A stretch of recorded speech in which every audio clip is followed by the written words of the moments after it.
نحمده ونصلي على رسوله الكريم اما بعد فاعوذ بالله من الشيطان الرجيم بسم الله الرحمن الرحيم رب اشرح لي صدري ويسر لي امري واحلل عقدة من لساني يفقهوا قولي۔ ایک حدیث میں آتا ہے کہ قیامت کے دن ایک آواز دینے والا آواز دے گا، عقل والے لوگ کہاں ہیں؟ عقل والے کہاں ہیں؟ لوگ پوچھیں گے کہ عقل والے کون ہیں؟ جواب دیا جائے گا وہ لوگ جو اللہ کو کھڑے بیٹھے اور لیٹے یاد کرتے تھے اور آسمان و زمین کی تخلیق میں غور کرتے تھے اور کہہ اٹھتے تھے خدایا تو نے ان کو بیکار نہیں بنایا، تو پاک ہے، بس ہم کو جہنم کے عذاب سے بچا لے۔ یہ ہیں عقل والے جن کا ذکر ان کے اندر فکر پیدا کرتا ہے کہ یا رب آخرت کے عذاب سے بچا لے، یعنی وہ سارے غور و فکر کے نتیجے میں اللہ کی عظمت اور ہیبت کے قائل ہوتے ہیں، فوراً ان کو اپنی آخرت اور انجام کی فکر ہونے لگتی ہے۔ حضرت ابو ہریرہ رسول اللہ صلی اللہ علیہ وسلم سے روایت کرتے ہیں، ایک شخص چھت پہ لیٹا ہوا تھا، آسمان اور ستاروں کو دیکھ رہا تھا۔ دیکھتے دیکھتے اس کے دل پر اللہ کی ایسی ہیبت آئی، ایسا عظمت کا احساس ہوا کہ بولا خدا کی قسم مجھے یقین ہے کہ تمہارا پیدا کرنے والا کوئی ہے، تم خود نہیں بنے۔ یعنی ستاروں کو دیکھ کے وہ کہتا ہے اے اللہ تو مجھے بخش دے، تو جو بھی ہے تو مجھے بخش دے۔ اسے کوئی پتہ نہیں کہ پیغمبر کون ہے، کتاب کیا ہے، کچھ نہیں، وہ صرف نشانیوں کو دیکھ کر اپنے رب کو پہچان رہا ہے، کیونکہ جو واقعی اللہ کی عظمت اور ہیبت اور قدرت اور کمال کو جان لیتا ہے نا، تو اس کے دل میں پہلا خیال یہ ہے کہ اللہ پھر تو مجھے بخش دے، مجھے معاف کر دینا، میں بہت چھوٹی چیز ہوں، بہت گناہ گار ہوں۔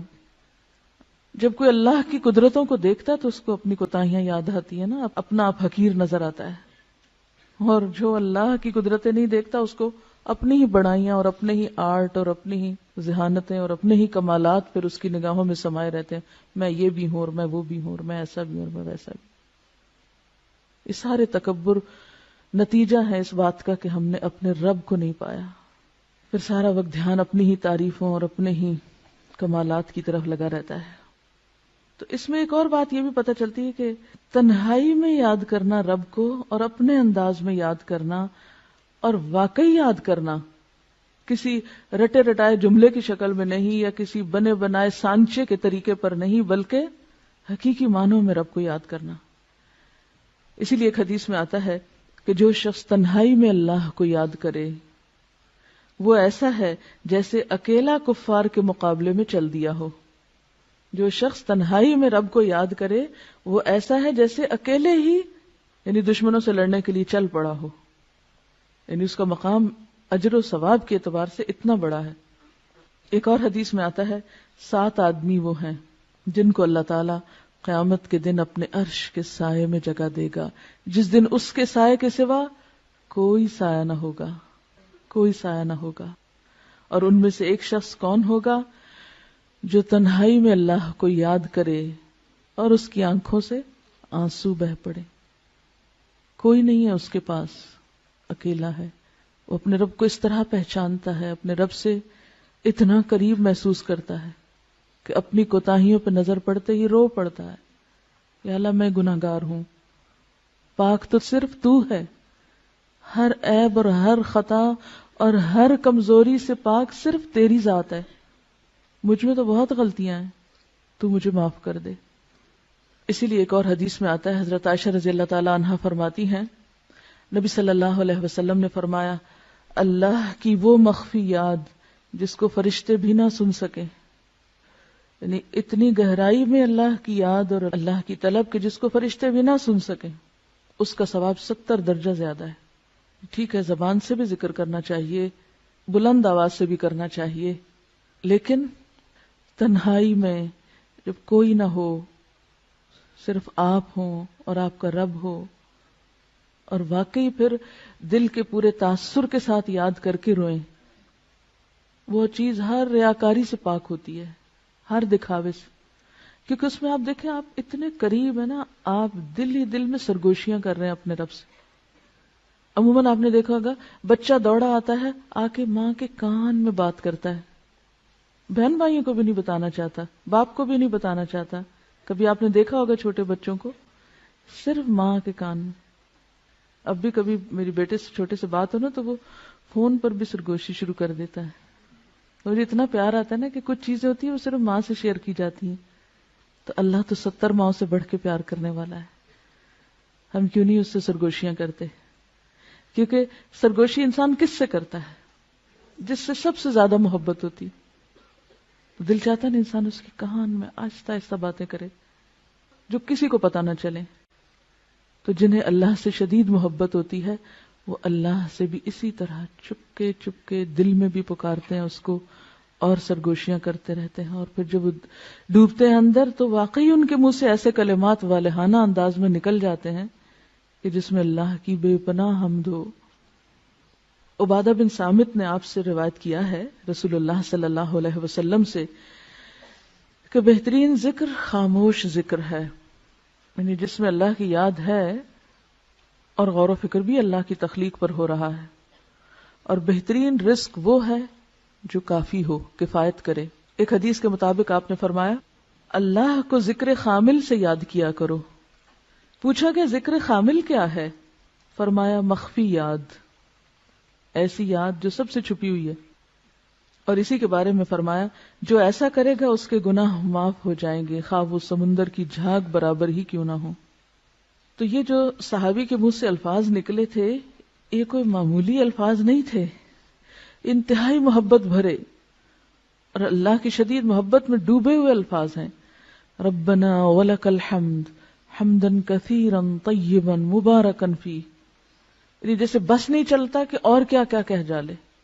اسی لیے اللہ تعالیٰ نے 30 فرشتے مقرر کیے کہ تم اٹھاؤ اس کے ثواب کو، تم لکھو اس کو. حضرت عبداللہ بن ابی اوفا رضی اللہ عنہ روایت کرتے ہیں کہ جب رسول اللہ صلی اللہ علیہ وسلم رکوع سے اٹھتے تو قوم میں یہ دعا پڑھتے تھے سمع اللہ لمن حمدا اللہم ربنا لک الحمد ملء السماوات وملء الارض وملء ما شئت من شیء بعد. اللہ نے سن لی اس بندے کی بات جس نے اس کی تعریف کی.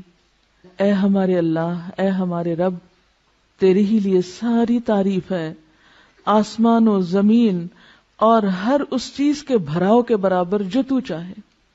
یعنی میں تیری تعریف کر رہا ہوں اتنی جس سے آسمان بھر جائیں، جس سے زمین بھر جائے، اور پھر اس کے بعد جو بھی چیز تو چاہے بھر جائے، کیونکہ میں تو پتہ نہیں اس کے بعد اور کیا ہے. ہم تو آسمان و زمین ہی کو جانتے ہیں نا، بس یہی نام آتے ہیں، ہمیں کیا پتہ ان آسمانوں کے پیچھے کیا ہے. اور آپ نے بہت سی چیزیں ایسی پڑھی ہوگی کہ آج کے دور میں بھی جو لوگ کائنات کا مشاہدہ کرتے چلے جا رہے ہیں ان میں سے بعض نے تو بالکل گھٹنے ٹیک دیے کہ ہم جتنا آگے جا رہے ہیں ہماری جہالت میں اتنا اضافہ ہو رہا ہے. تو اسی لیے آپ صلی اللہ علیہ وسلم کس طرح اللہ کی تعریف کرتے تھے، وَمِلْءَ مَا شِئْتَ مِنْ شَيْءٍ بَعْدُ، کہ اللہ اس کے بعد اپنی تعریف سے تو جس چیز کو چاہے بھر دے، وہ تیرے علم میں ہے کہ وہ کیا کچھ ہے. حضرت ابو سعید خدری رضی اللہ عنہ فرماتے ہیں کہ رسول اللہ صلی اللہ علیہ وسلم جب اپنا سر رکوع سے اٹھاتے تو یہ دعا پڑھتے تھے ربنا لک الحمد ملء السماوات والارض وملء ما شئت من شيء بعد اهل الثناء والمجد احق ما قال العبد وكلنا لك عبد اللهم لا مانع لما اعطيت ولا معطي لما منعت ولا ينفع ذا الجد منك الجد. اے ہمارے پروردگار، ہر قسم کی تعریف صرف تیرے لیے ہے، آسمانوں اور زمین اور ہر اس چیز کے بھراؤ کے برابر، یعنی ہر وہ چیز بھر جائے جو تو چاہے. اور بندے نے جو تیری تعریف اور بزرگی کی وہ تیرے لائق ہے، وہ تجھے زیبا ہے. ہم سب تیرے ہی بندے ہیں. اے اللہ، کوئی روکنے والا نہیں اس چیز کو جو تو نے دی، اور کوئی دینے والا نہیں اس چیز کو جو تو نے روک دی. اور دولت مند کو دولت مندی تیرے عذاب سے نہیں بچا سکتی. کسی کی دولت اور دنیا کی نعمتیں اسے اللہ کے عذاب سے نہیں بچا سکتی. اللہ کو کسی کی دولت کی کوئی پرواہ نہیں. کس قدر خوبصورت الفاظ ہیں تعریف کے یہ، لیکن ہم اپنی لا علمی کی وجہ سے ان سے محروم ہیں. مجھے بھی تھوڑا ہی عرصہ پہلے یہاں 2 سال پہلے رمضان گزارنے کا اتفاق ہوا حرم میں، تو جو رات کے پچھلے پہر کی نماز ہوتی تھی اس میں دیکھتی تھی کہ رکوع پہ جاتے ہیں تو اٹھنے کا نام نہیں لیتے، سجدے میں جاتے ہیں تو دم گھٹنے لگتا، جان نکلنے لگتی، وہ سجدے سے سر نہ اٹھاتے، قومے میں کھڑے ہوتے تو دوبارہ لگتا بھول گئے ہیں نیچے جانا. تو میں کہتی تھی اتنا کیا پڑھتے ہیں. اس کے بعد مجھے تجسس ہوا اور یہ دعائیں پھر میں نے یاد کی. زندگی ایسے ہی گزر گئی، توجہ ہی نہیں کی اس طرف. ٹھیک ہے فرض نمازوں میں یہ سب کچھ، اور خصوصاً جب لوگوں کو نماز پڑھائی جا رہی ہو اس وقت یہ سب کچھ نہیں ہو سکتا اور نہ کرنا بھی چاہیے، کیونکہ یہ تو تنہائی میں نفل نماز میں اللہ کے ساتھ الگ ہو کر یا آخری رات کی نماز میں یہ راز و نیاز ہو سکتے ہیں. سبحانک اللہم و بحمدک اشہد ان لا الہ الا انت استغفرک و اتوب الیک. السلام علیکم و رحمۃ اللہ وبرکاتہ.